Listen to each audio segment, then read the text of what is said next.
back in the winter of 1972, I went for coffee every once in a while, and I went to coffee at what was then a famous restaurant downtown called the Green Mill, and I ran into my friend Faye McKenzie, who had been running it for the last 10 years, the drive-in, and he said he had just gone through a divorce, and he said, I've had it for 10 years, how about you taking it over? I said, well, I never thought about that.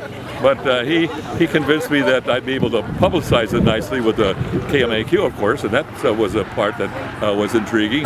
And at the time, my father-in-law had a little problem with MS, and I thought, well, this would be something nice for him to work on too. So the combination of that, and I bought this drive-in over a cup of coffee. And just like that, I was in the theater business. And so right away we got at it. And my father-in-law and mother-in-law came out here and started cleaning it up. And I found out how you go about booking movies. In those days, you had to go into Des Moines and book movies on High Street.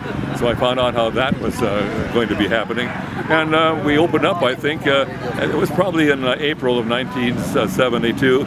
And I don't remember what movie it was. I don't think we had any big crowd, but we are underway, and that was it. And right from the beginning, it's been a fun business. It hasn't been a very lucrative business over the years, but it's been a fun business because whenever people come to a drive-in, they're happy.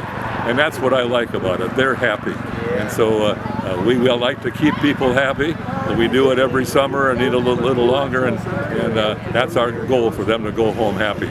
So then, of course, right after that, I found out that the downtown theater was going to be closing. They're going to tear that down. So businessmen said, well, since you're in the theater business already, you're going to have to build one downtown. And that's what I did, but that one didn't open until 1973. So next year we'll celebrate 50 years of the downtown theater. It started as one, then a second one was added a year later, and a third one a few years later. So it's been a triplex ever since, and it's done very well also. We've had our ups and downs. One of the bad parts of the theater business was in the 80s when people started renting movies and taking them to their home and watching them. So that hurt us a while, but we got through that. And of course, daylight savings time was a factor at one time because we had to start movies a little later than normal. But yeah, there's been ups and downs all the time, but there is still nothing like seeing a movie on a big screen, movie theater screen. You watch it uninterrupted, and you're really into it and not bothered by anything else. That is the way to see a movie, whether it's at the drive-in or the downtown. I've always said that.